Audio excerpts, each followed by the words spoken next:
Chicken బిర్యానీలో చాలా ప్రాముఖ్యమైనది చికెన్. అది లేకపోతే అది బిర్యానీ అవ్వదు. మటన్ బిర్యానీలో చాలా ప్రాముఖ్యమైనది మటన్. వెజిటబుల్ బిర్యానీలో చాలా ప్రాముఖ్యమైనది కూరగాయలు. క్రైస్తవత్వానికి అతి ప్రాముఖ్యమైనది క్రీస్తు. క్రీస్తుకి అతి ప్రాముఖ్యమైనది పునరుద్ధానం. పునరుద్ధానం లేకపోతే క్రీస్తు కాదు ఆయన. పునరుద్ధానం మీద క్రైస్తవత్వం నిలబడుతున్నది. మనం చాలా సందర్భాల్లో మీ దేవుడు ఎవరు అంటే యేసుక్రీస్తు అంటాం. అది మనం ఉపయోగించేటువంటి మాట. యేసుక్రీస్తు అన్న ఆ పేరు రెండు పేర్లులాగా ఉంటాయి కదా. ఆ రెండు పేర్లలో యేసు అనేది ఆయన పేరు. యేసు అనేది మాత్రమే ఆయన పేరు. ఒక బాబు పుడితే అతనికి యేసు అని పేరు పెట్టారు, అంతే. క్రీస్తు అనేది ఆయన పేరు కాదు, కానీ మనం మాత్రం యేసుక్రీస్తు అంటాం. ఈ యేసు క్రీస్తు అయ్యాడు అని చాలా సందర్భాల్లో పౌలు కానీ, పేతురు కానీ, యోహాను కానీ వీళ్ళు రాస్తూ ఉన్నారు. క్రీస్తు అని అంటే ఆయనకి ఇచ్చినటువంటి బిరుదు. గాంధీ గారికి మహాత్మా అని బిరుదు ఇచ్చారు. మనము వాడుకలో మహాత్మా గాంధీ అంటాం. చిరంజీవికి మెగాస్టార్ అని బిరుదు ఇచ్చారు. మెగాస్టార్ చిరంజీవి అనేస్తాం మనం. అదేవిధంగా యేసు క్రీస్తు అనేది, క్రీస్తు అనేది ఆయన టైటిల్, ఆయన బిరుదు. ఈ క్రీస్తు అన్నదానికి అర్థం ఏంటంటే అభిషక్తుడు, పంపించబడేవాడు, దేవుడు అనేటువంటి. యేసు క్రీస్తు ఎలా అయ్యాడంటే పునరుద్ధానం ద్వారా. యేసుక్రీస్తు అనే పేరు కనుక మనం తీసుకుంటే, యేసుక్రీస్తులో అతి ప్రాముఖ్యమైనది ఆయన కన్యక ద్వారా జన్మించడం కాదు. అది ఇంపార్టెంటే, కానీ అతి ప్రాముఖ్యమైనది కాదు. ఆయన పుట్టుకతో యేసుక్రీస్తు అవల యేసయ్యాడు. ఆయన చాలా అద్భుతాలు చేశాడు. చచ్చిపోయినటువంటి లాజర్ని లేపాడు. అప్పుడు కూడా ఆయన యేసుక్రీస్తు అవ్వల. యేసుక్రీస్తు ఎప్పుడయ్యాడంటే మరణాన్ని జయించి తిరిగి లేచినప్పుడు, చాలా స్పష్టంగా. కాబట్టి యేసుక్రీస్తు అనే టైటిల్కి ఈరోజు మనం ఆలోచించేటువంటి అంశానికి చాలా ప్రాముఖ్యమైనటువంటి సంబంధం ఉంది. ఆయన తిరిగి లేవకపోతే ఆయన శిలువ మరణానికి విలువ లేదు. శిలువ మీద కొన్ని వేల మంది, బహుశా లక్షల మంది చచ్చిపోయారు. కానీ ఆ చచ్చిపోయిన వాళ్ళందరినీ మనం గుర్తించుకోం. యేసుప్రభుని ఒక్కడిని గుర్తించుకుంటాం. ఎందుకు అనంటే ఆయనొక్కడే మరణంపై విజయాన్ని సాధించాడు. ప్రపంచంలో అతి శక్తివంతమైనది ఏది అనంటే మానవుడు ఎదుర్కొనేటువంటి అతి భయంకరమైనటువంటి సమస్యకు పరిష్కారాన్ని ఇస్తే. ఒకవేళ ఈ దినాలలో ఎవరైనా కరోనా వైరస్కి నా దగ్గర ఒక ఇంజెక్షన్ ఉంది, అది వేసుకుంటే ఇంకెప్పటికీ కరోనా రాదు అని అంటే ఖచ్చితంగా వాటి కాళ్ళ మీద పడిపోతారు అందరూ కూడా. అది గొప్ప న్యూస్ అవుతుంది. అది అతి శక్తివంతమైంది అవుతుంది. ఎందుకంటే ప్రస్తుత కాలంలో అది సమస్యగా ఉన్నది కాబట్టి.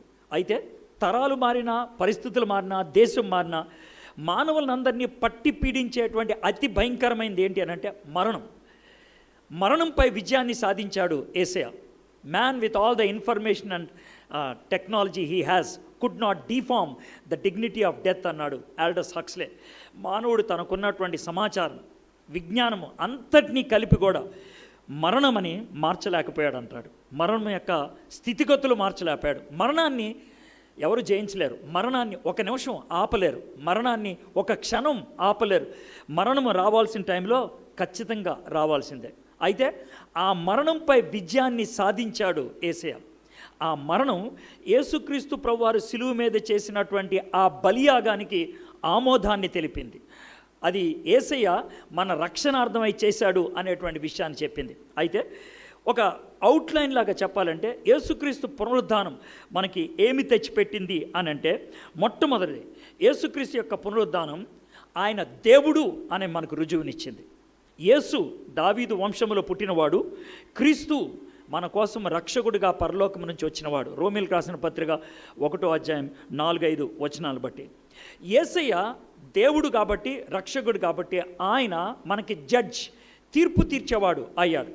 అయితే ఒక్కసారి ఆలోచించండి. తీర్పు తీర్చేవాడు మనకి స్నేహితుడైతే, తీర్పు తీర్చేవాడు మన ఆప్తుడైతే తీర్పు విషయం మనం భయపడం. అయితే ఇక్కడ కూర్చున్నటువంటి వాళ్ళల్లో కొంతమందికి యేసయ్య మీ స్నేహితుడు, కొంతమందికి యేసయ్యను మీరు రక్షకుడుగా అంగీకరించారు. ఒకవేళ మీరు అంగీకరించకపోతే ఆయన తీర్పు తీర్చే విధానం వేరుగా ఉంటుంది. ఆయన్ని సొంత రక్షకుడిగా అంగీకరిస్తే కనుక ఆయన మీకు ఈ లోకంలోనే తీర్పు తీరుస్తాడు. ఏ విధంగా? అతని పాపాలన్నీ నేను మోస్తున్నాను, అతని శాపాన్ని నేను భరిస్తున్నాను, అతని శిక్షను నేను మోసాను, కాబట్టి ఇతనిని నీతిమంతుడిగా తీర్పు తీరుస్తున్నాను అని అంటాడు. అది ఈ లోకములో ఆయన ఇచ్చేటువంటి తీర్పు. ఇక యేసుక్రీస్తు యొక్క పునరుద్ధానం మన రక్షణకు ఆమోదాన్ని ఇచ్చింది, నీతిమంతులుగా తీర్చడానికి అది దోహదపడింది. కాబట్టి పౌలు భక్తుడు ఈ వచనాన్ని మీకు చదివి వినిపిస్తాను. ఫిలిప్పీలకు రాసిన పత్రిక 3వ అధ్యాయం 10-11 వచనాలు.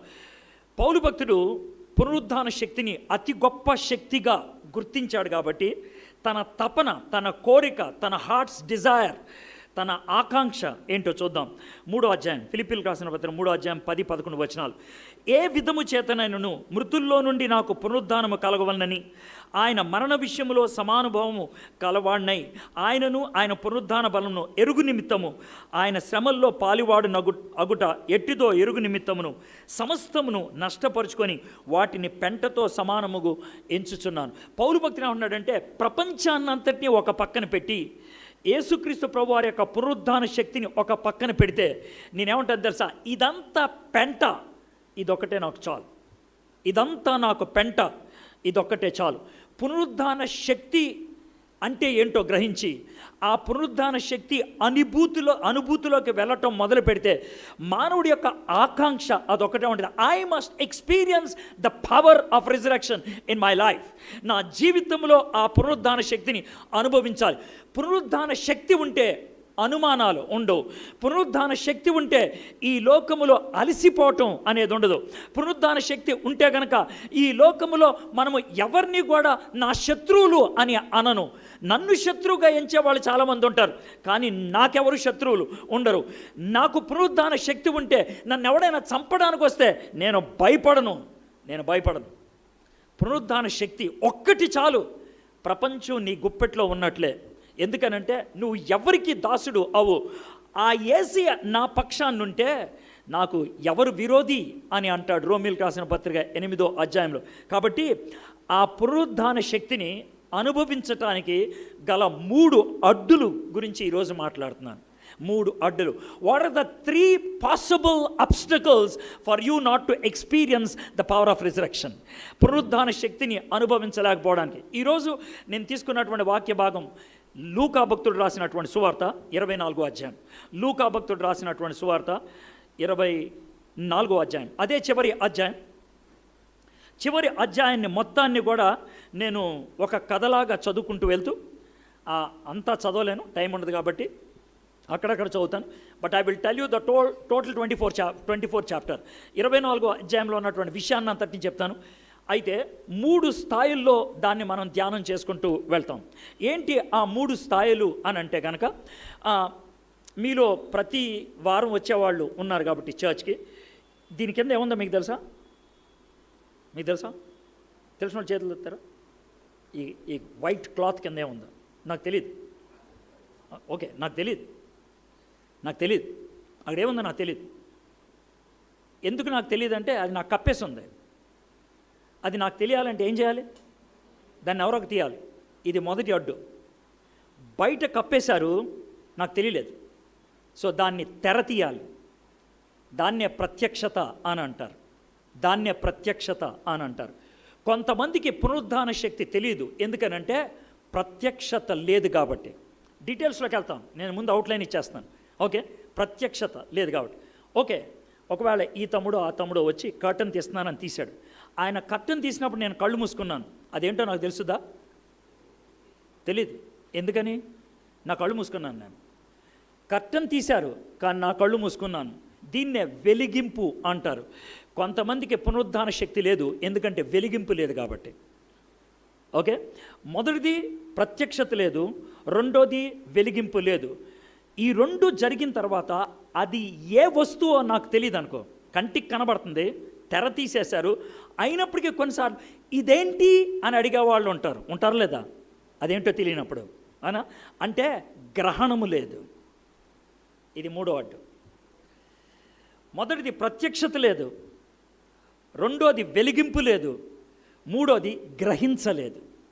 ఈ మూడు తొలగితే కనుక అప్పుడు మనకి పునరుద్ధాన శక్తి అంటే ఏంటి తెలుస్తుంది. ఈ 24వ అధ్యాయము మళ్ళీ చెప్తున్నాను సింపుల్గా, మూడు విషయాల్లో మనం ధ్యానం చేస్తాం. 3 రకాల మనుషులను కూడా మనం చూస్తాం. మొదటి రకం మనుషులు ఉన్నారు, అది ఏంటో తెలుసా? సమాధి తీయబడింది, వెంటనే నమ్మేశారు యేసుప్రభుని. ప్రత్యక్షతతో యేసుక్రీస్తు యొక్క పునరుద్ధానాన్ని అంగీకరించిన వాళ్ళు ఉన్నారు. రెండోది, ఎంఐ అనేటువంటి మార్గము గుండా వెళ్తున్నటువంటి వ్యక్తులకి వాళ్ళకి కళ్ళు తెరవబడ్డాయి, వాళ్ళు యేసుప్రభుని అంగీకరించారు. ఇది రెండో జాతి.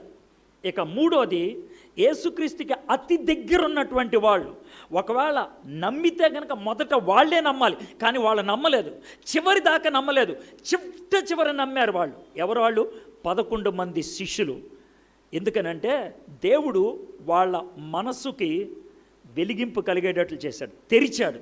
అక్కడ ఉపయోగించిన పదం ఏంటి తెలుసా? వాళ్ళ మనస్సును తెరిచాడు. ఈరోజు ఈ మనస్సును దేవుడు తెరవడానికి ప్రయత్నం చేసిన తర్వాత కూడా, అంటే ఏంటి? ప్రత్యక్షతనిచ్చాడు, వెలిగింపునిచ్చాడు, అయితే మనసు కూడా దేవుడు తెరవడానికి ఇష్టపడినప్పుడు, అయినప్పుడు కూడా అంగీకరించడానికి ఇష్టం లేకపోతే, గ్రహించడానికి ఇష్టం లేకపోతే, స్వీకరించడానికి ఇష్టం లేకపోతే, ఇక వచ్చేది ఒకటే నాశనం, ఇంకా వచ్చేది ఒకటే నరకం, ఇంకా కలిగేది ఒకటే నిత్య అగ్ని. కాబట్టి నాకున్నటువంటి తపన, నాకున్నటువంటి కోరిక ఒకటే. ఈరోజు ఈ వాక్యాన్ని బోధిస్తూ ఉన్నప్పుడు ఇక్కడ 2 రకాలైన మనుషులు ఉన్నారు. కొంతమంది యేసు ప్రభుని సొంత రక్షకుడిగా అంగీకరించిన వాళ్ళు ఉన్నారు. కొంతమంది యేసు ప్రభు తిరిగి లేచాడంట, బైబిల్లో ఉన్నది, మా నాన్నగారు నమ్ముతున్నారు కాబట్టి నేను కూడా నమ్ముతున్నాను, మా తాతయ్య నమ్ముతున్నాడు కాబట్టి నేను కూడా నమ్ముతున్నాను, మా అమ్మ చెప్పింది కాబట్టి నేను నమ్ముతున్నాను. దీన్ని ఇంటలెక్చువల్ ఫెయిత్ అని అంటారు. అంటే బుర్రలో అంగీకరించావు కానీ హృదయంలోకి రాలేదు. ఒకవేళ అలాంటి జాతి వాళ్ళు ఉంటే గనక ఈరోజు ఆ బుర్రలోంచి హృదయంలోకి ఆ విశ్వాసం వచ్చి హృదయ లోతుల్లో యేసు ప్రభుని అంగీకరించి పునరుద్ధాన శక్తి యొక్క ప్రభావం గుండె లోతుల్లో అనుభవించాలి. అది రెండో జాతి. ఒకవేళ ఈరోజే మొట్టమొదటిసారిగా యేసు ప్రభు గురించి వింటున్నట్లయితే దేవుడు మీ కళ్ళు తెరవాలి, మీ హృదయాన్ని తెరవాలి, మీకు ప్రత్యక్షతను అనుగ్రహించాలి అని ఆశపడుతున్నారు. దేవుని కోరిక, తపన ఒకటే. నా నోట ఈ మాట పలికించినప్పుడు ఎవరి చెవిలో పడినా వాళ్ళకి ఇది అవకాశం. ఈ అవకాశాన్ని జారవిడుచుకుంటే మళ్ళీ ఒకసారి వస్తుందో లేదో నాకు తెలియదు. కాబట్టి ఆలోచించండి. కలిసి మనము 24వ అధ్యాయం చూడటం మొదలు పెడదాం. ఓకే, 24వ అధ్యాయం లూకా సువార్త. ఓకే, యేసుక్రీస్తు ప్రభువారు శుక్రవారం సాయంత్రం 3 గంటల ప్రాంతంలో చనిపోయారు. యూదులకి శుక్రవారం సాయంత్రం 6 గంటలకి శనివారం మొదలవుద్ది. మనకి రాత్రి 12 గంటలకి తారీఖు మారితే వాళ్ళకి సాయంత్రం 6 గంటలకి తారీఖు మారుతుంది. అది వాళ్ళకు ఉన్నటువంటి పద్ధతి. ఎందుకు అలా ఉంది అంటే నేనేం చేయలేను, అది వాళ్ళ పద్ధతి అది. అందుకని సాయంత్రం 6 నుంచి పొద్దున్న 6 దాకా రాత్రి అంటారు, పొద్దున్న 6 నుంచి సాయంత్రం 6 దాకా పగలు అంటారు. ఒక రాత్రి ఒక పగలు అయితే కనుక ఒక రోజు అవుతుంది. యూదుల భాషలో రోజు అనేది లేదు, అందుకనే వాళ్ళు రోజు అని చెప్పకుండా ఒక పగలు ఒక రాత్రి, 3 రాత్రులు 3 పగళ్ళు, 40 రాత్రులు 40 పగళ్ళు. అది వాళ్ళ భాష శైలి. వాళ్ళ లాంగ్వేజ్లో రోజు అనేది లేదు, డే అనేది లేదు. కాబట్టి వాళ్ళు పలికేటువంటి విధానం అది. సరే, 3 గంటలకు ఆయన చనిపోయాడు, 6 గంటలకి శనివారం మొదలవుతుంది. యూదులకి శనివారం చాలా ప్రత్యేకమైనది. అది 7వ రోజు. వాళ్ళకి వారం మొదలయ్యేది ఆదివారంతో, మనకి వారం మొదలయ్యేది శనివారంతో. వీకెండ్ అంటాం శని ఆదివారాన్ని. అయితే వాళ్ళు ఆదివారంతో మొదలవుతుంది. వీక్లో మొదటి రోజు ఆదివారం, శనివారం లాస్ట్ డే, 7th డే. కాబట్టి ఆ 7th డేని సాబత్ అని అంటారు. దేవుడిచ్చాడు వాళ్ళకి సాబత్గా. సబ్బాత్ దినాన్న వాళ్ళు పని చేయకూడదు, సబ్బాత్ దినాన్న శవాన్ని ముట్టుకోకూడదు, సబ్బాత్ దినాన్న శవాన్ని పాతి పెట్టకూడదు. కాబట్టి 3 గంటలకు చనిపోయినటువంటి యేసయ్యని 5:05 ఆ ప్రాంతంలో కల్లా సమాధిలో పెట్టేసేసి గబగబా ఇంటికి వచ్చేసి ప్రత్యేకమైనటువంటి స్నానం, ఎందుకంటే శవాన్ని ముట్టుకున్నారు కదా, ప్రత్యేకమైన స్నానం చేసేసి వాళ్ళు 6 గంటలకల్లా చక్కగా ఇంట్లో కూర్చోవాలి. అలాగా అయిపోయి ఉండాలి. సో శనివారం స్టార్ట్ అయింది. శనివారం సాయంత్రం 6 గంటలు దాటిన తర్వాత ఆడవాళ్ళు గబగబా, యేసు ప్రభుకి సరిగ్గా సుగంధ ద్రవ్యాలు రాయలేదు, 36 గంటల లోపులే మనం వెళ్ళి సుగంధ ద్రవ్యాలు రాసేయాలి. ఎందుకంటే యూదుల ఆలోచన ఏంటంటే చనిపోయిన తర్వాత 36 గంటల తర్వాత బాడీ డీకంపోజ్ అవటం మొదలు పెడుతుంది.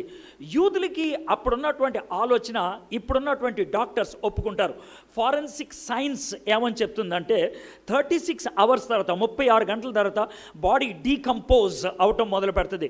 దాంట్లోంచి ఈ విధమైనటువంటి వామ్స్, జంతువులు, పురుగులు అవి బయటికి రావటం, జంతువులు కాదు పురుగులు అవి బయటికి రావటం జరుగుద్ది అని వాళ్ళు చెప్తూ ఉంటారు. సో బిఫోర్ దాట్, అది జరగకముందే సుగంధ ద్రవ్యాలు రాయాలని కొంతమంది ఆడవాళ్ళు కొన్ని కేజీల సుగంధ ద్రవ్యాలు తీసుకొని వెళ్ళారు. వెళ్తున్నప్పుడు దారిలో వాళ్ళకు వచ్చినటువంటి అనుమానం ఏంటి అని అంటే, ఈ అరిమతి అయినటువంటి యోసేపు, నికోదేము యేసు ప్రభుని ఆ యొక్క సమాధిలో పెడతా ఉన్నప్పుడు, ఆ యొక్క కేవ్, ఆ గుహలో పెడతా ఉన్నప్పుడు ఆడవాళ్ళు అల్లంత దూరంలో ఉండి చూస్తూ ఉన్నారు. అలాగా అల్లంత దూరం చూస్తూ ఉన్నప్పుడు వాళ్ళు యేసు ప్రభుని లోన పెట్టేసి చాలా బరువైనటువంటి రాయి, 1.5 టన్నులు బరువు కలిగినటువంటి ఒక రౌండ్ రాయి, గుండ్రంగా ఉంటుంది, ఆ రాయిని దొర్లించవచ్చు. సో ఆ రాయిని వాళ్ళు తోసి ఆ మార్గాన్ని మూసేశారు. కాబట్టి ఇప్పుడు ఆడవాళ్ళకు ఉన్నటువంటి సమస్య ఏంటంటే, ఆ రాయిని 8 మంది మగోళ్ళు కలిసి తోస్తే కానీ కదలదు. అలాంటి రాయి ఇప్పుడు మనం ఏం చేయాలి? మనము ఏదో 4-5 ఆడవాళ్ళు, మేబీ 6-7 మంది ఆడవాళ్ళు ఉన్నారేమో, అలాంటప్పుడు మనం ఏం చేయగలం అనుకొని వాళ్ళు వెళ్తూ ఉన్నారు. అయితే అక్కడికి వెళ్ళేటప్పటికి జరిగిందేంటో చూద్దాం. మొదటి వచనం చదువుతున్నాను. ఆదివారమున తెల్లవారుచుండగా ఆ స్త్రీలు తాము సిద్ధపరిచిన సుగంధ ద్రవ్యములను తీసుకొని సమాధి యొద్దకు వచ్చి సమాధి ముందర ఉండిన రాయి దొర్లింపబడి ఉండేట చూచి లోపలకు వెళ్ళిరి. కానీ ఫస్ట్ మెరకల్ ఏంటనంటే, రాయి దానికి అడ్డు లేదు.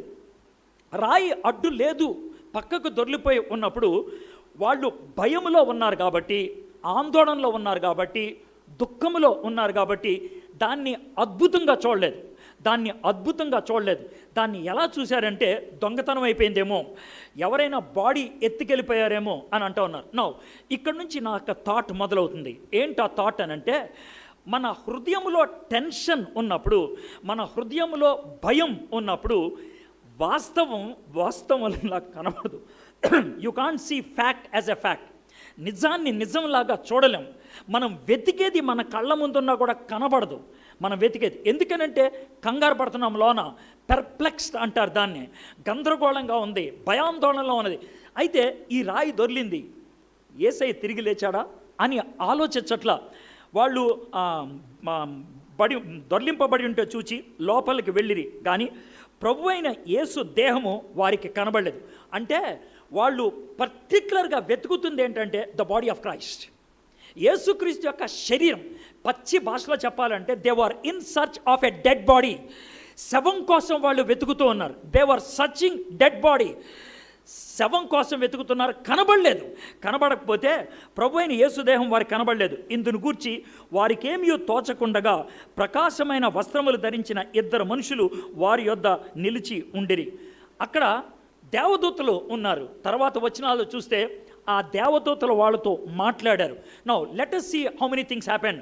1, వాళ్ళకి అడ్డుగా ఉన్నటువంటి రాయి పక్కకు వచ్చేసింది. 2, అక్కడికి వెళ్తే బాడీ కనబడలేదు. 3, అక్కడ దేవదూతలు ఉన్నారు. 4, ఆ దేవదూతలు మాట్లాడారు. ఇంత స్థాయికి వచ్చిన తర్వాత వాళ్ళ విశ్వాసం కలిగిందా? కలగలేదు. Now do you understand? ఎందుకు కలగలేదు? అక్కడ బయట అడ్డు తీసేస్తే ఎందుకు అంగీకరించలేకపోయారు? There is an obstacle. వాళ్ళు అంగీకరించలేరు.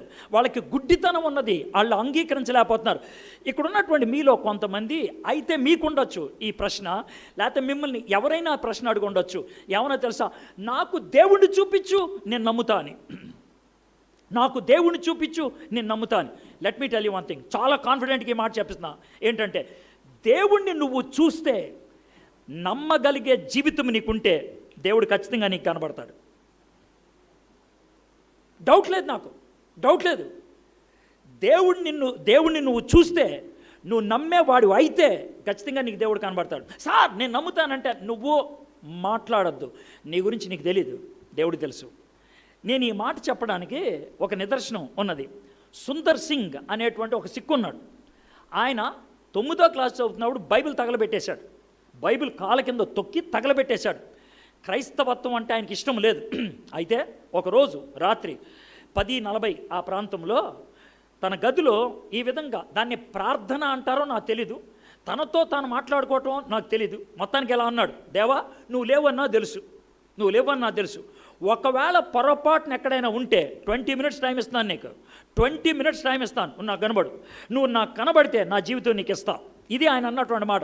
10:40 అన్నాడు. తర్వాత ఇంకా క్లియర్గా చెప్పాడు, 11 గంటలకు మా ఇంటి వెనకాల ట్రైన్ వస్తుంది, కల్కా మెయిల్, ఎప్పుడు లేట్ రాదు, అది కరెక్ట్ టైంకి వస్తుంది, దాని కింద నా తలకాయ ఉంటుంది, నువ్వు కనబడితే నా జీవితం ఇస్తాను నీదు, లేదా అవుట్ అని అన్నాడు. దేవుడు కనబడ్డాడు ఆయనకి. ఆ గదిలోకి వచ్చాడు ఆయన, ఆ గదిలోకి వచ్చాడు. ఎందుకు వచ్చాడు తెలుసా? ఆ చూపుతో, ఆ దర్శనముతో సాధు సుందర్ సింగ్ అవుతాడని తెలుసు దేవుడికే. He knows that he will become a sadhu. He knows that he will take the gospel to the utmost parts of Tibet and China. చైనాలోకి, టిబెట్కి సువార్తని తీసుకెళ్తాడని దేవుడికి తెలుసు. అందుకే దా చూడు అని అనగలిగాడు. నువ్వు అలాంటోడు అయితే దేవుడికి కనబడతాడు. నువ్వు అలాంటోడు. హృదయ శుద్ధి గలవారు ధన్యులు అంటే ఏంటి తెలుసా? లోన ఏముందో బయట అదే మాట్లాడేవాడు హృదయ శుద్ధి. లోన ఒకటి పెట్టుకొని బయట మాట్లాడేవాడు డబల్ గేమ్. మనకి తెలియకుండానే మనం డబల్ గేమ్ ఆడతాం. మనకి తెలియకుండానే మన జీవితానికి వ్యతిరేకంగా మనం ప్రవర్తిస్తూ ఉంటాం, మాట్లాడుతూ ఉంటాం. దేవుడు కనబడితే నీ జీవితం మారుతుందంటే కనబడి ఉండేవాళ్ళు. ఐదో వచనం, వారు భయపడి ముఖములను నేల మోపి ఉండగా వీరు సజీవుడైన వానిని మీరెందుకు మృతుల్లో వెతుకుచున్నారు, ఆయన ఇక్కడ లేడు, ఆయన లేచి ఉన్నాడు అని ఆయన చాలా క్లియర్గా చెప్పారు. అయ్యా మీరు చచ్చిపోయిన వాళ్ళ మధ్యన ఎందుకు వెతుకుతున్నారు, ఆయన లేచి ఉన్నాడు. These are the clear words. చాలా స్పష్టమైనటువంటి పదజాలంలో చెప్పాడు. ఆయన తిరిగి లేచాడు. Let me tell you one thing, క్రైస్తవులు, క్రిస్టియన్స్ ఎవరైతే చర్చ్కి వచ్చేవాళ్ళు ఉన్నారు, నా ఉద్దేశం క్రిస్టియన్స్ అంటే ఆ బైబిల్ పరంగా క్రిస్టియన్స్ కాదు, మీ యొక్క అలవాటు ప్రకారం క్రిస్టియన్స్, మీకున్నటువంటి మతాలోచనలు బట్టి క్రిస్టియన్స్ అంతా కూడా యేసుప్రభు తిరిగి లేచాడు అంటే ఓ లేచాడు అంటారు. They believe only in their head, అది హార్ట్లో లేదు. అయితే వాళ్ళని కనుక కూర్చోపెట్టి ఒంటరిగా మాట్లాడితే they start speaking out. Sir Yesu ప్రభు తిరిగి లేచిన వాడైతే ఇలా ఎందుకు ఉంది, అలా ఎందుకు ఉంది, ఇలా ఎందుకు ఉందని అంటే అర్థమైంది తెలుసా? They do not believe in their heart. వాళ్ళ యొక్క హృదయంలో అంగీకరించలేదు. అయితే ఆ తర్వాత ఏం చేశారు? 7వ వచనం, మనుష్య కుమారుడు పాపిష్ఠులైన మనుషుల చేతికి అప్పగింపబడి సిలువ వేయబడి 3వ దినమందు లేవవలసిన ఉన్నదని ఆయన మీతో చెప్పిన మాట జ్ఞాపకము చేసుకొనడని వారితో అనెను. ఆ దేవదూతలు చేసినటువంటి పని ఏంటంటే, ముందు రాయిని తొలగించారు, 2 వాళ్ళు అక్కడ నుంచున్నారు, 3 వాళ్ళని ప్రశ్నించారు, 4 వాళ్ళకు ఒక రుజువు ఇచ్చారు. ఎంత ఆర్గనైజ్డ్గా ఉందో చూడండి.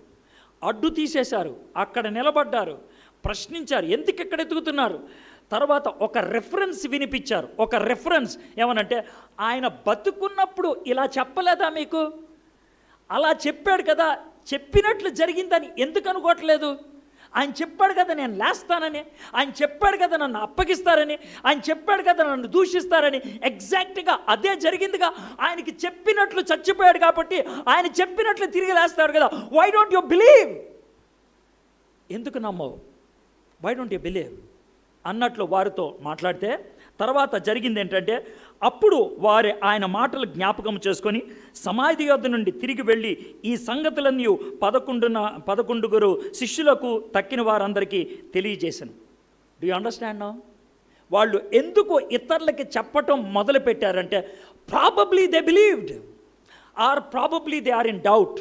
అయితే నేనేమనుకున్నాను తెలుసా? దే బిలీవ్ చేశారు కాబట్టి ఆడవాళ్ళు వెళ్ళి చెప్పారు. ఎందుకనంటే here I want to bring you the cultural context ఏంటంటే, యోధా జడ్జెస్లో, యోధా కోర్టుల్లో ఆడవాళ్ళని సాక్షులుగా వాడరు.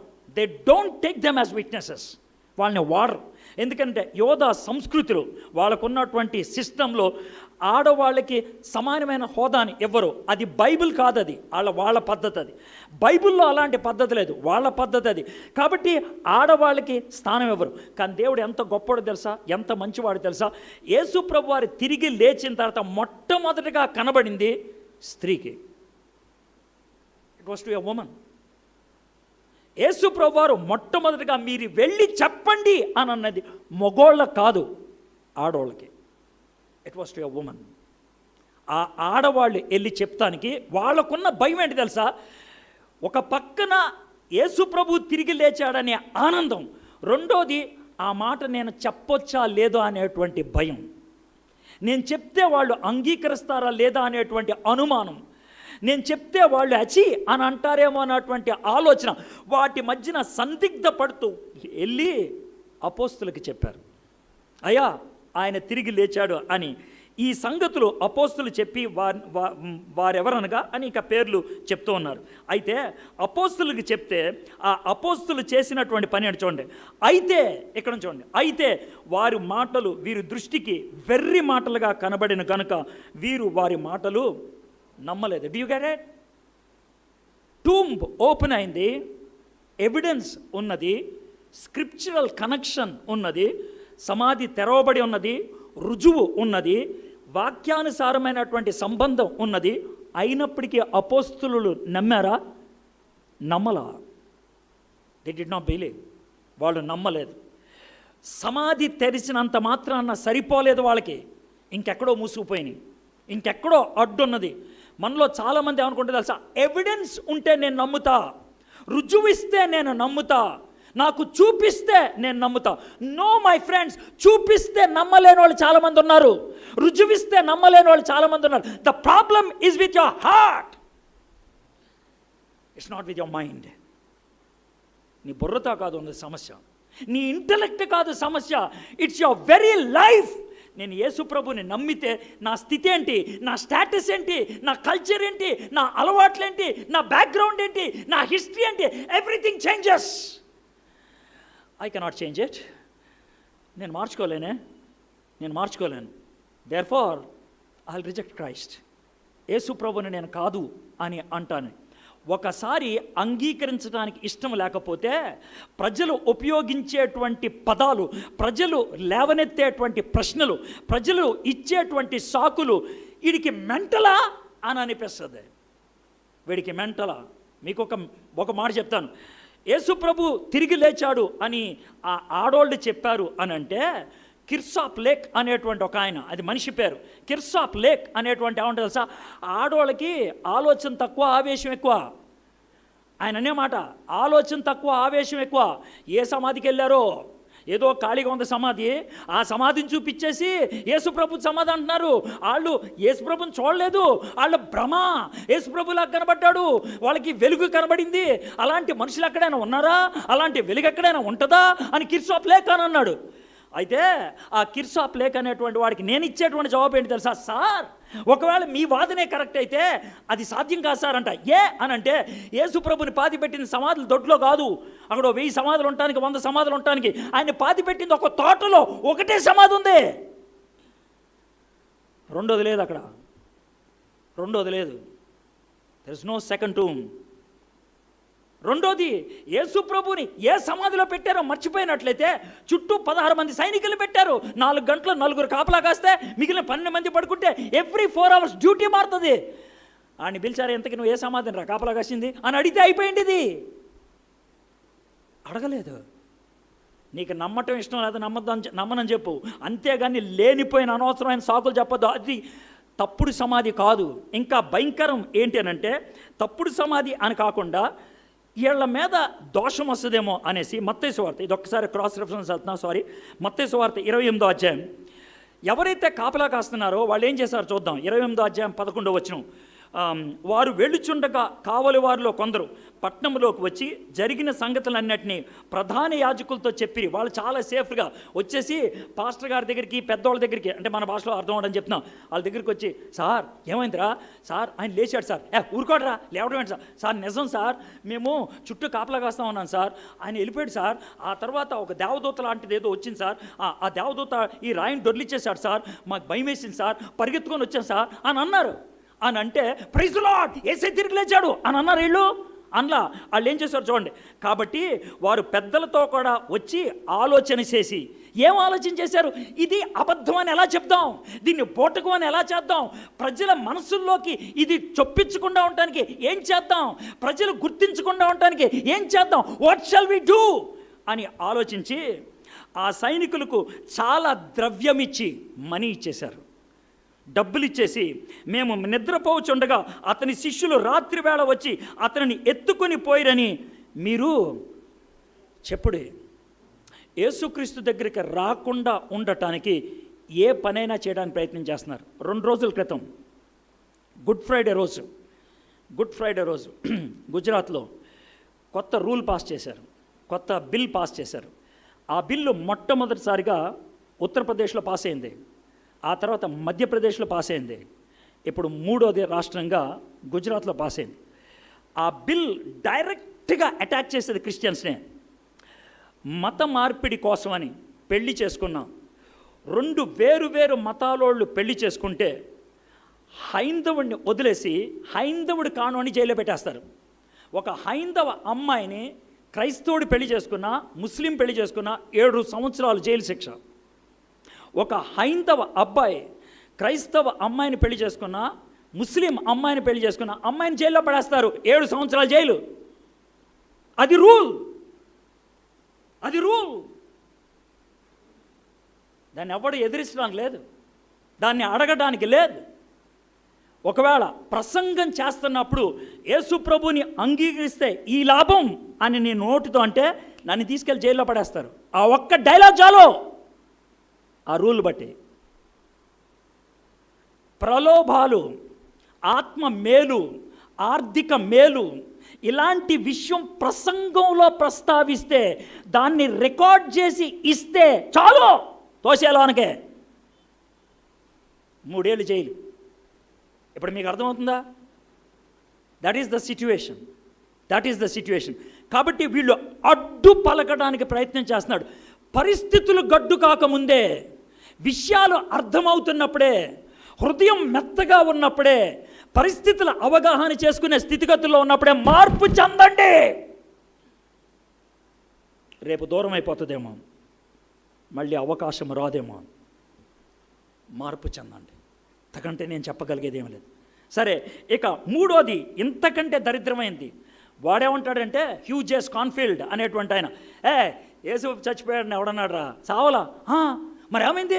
ఏసే అని ఇరగబాదేశారు కదా, శ్రోత పడిపోయాడు. తర్వాత ఆయనకి బాగా చుట్టేసి పెట్టారు కదా, చల్లగా అయిపోయి బాడీ శక్తి వచ్చేసింది బాడీకి. 2 రోజుల తర్వాత లేచాడు. ఆ తర్వాత ఏమైంది? నెమ్మదిగా రాయితో వచ్చారు. ఆ తర్వాత ఏమైంది? బయట ఉన్న ఆ యొక్క సెక్యూరిటీ గార్డ్ కనబడకుండా వచ్చేసాడు. తర్వాత ఏమైంది? శిష్యుల దగ్గరకు వచ్చారే, మీరు లోకమంతా వెళ్ళి చెప్పండి రా అన్నాడు. వాళ్ళు వెళ్ళిపోయారు. తర్వాత ఏమైంది? నడుచుకుంటూ వచ్చేసాడు ఇండియా, హిమాలయాల గుండా వచ్చేసి. ఆ తర్వాత ఏమైంది? కాశ్మీర్ వచ్చాడు. అక్కడ ఒక అమ్మాయి కనబడింది, తబితా అని, సైట్ కొట్టి పెళ్లి చేసేసుకున్నాడు.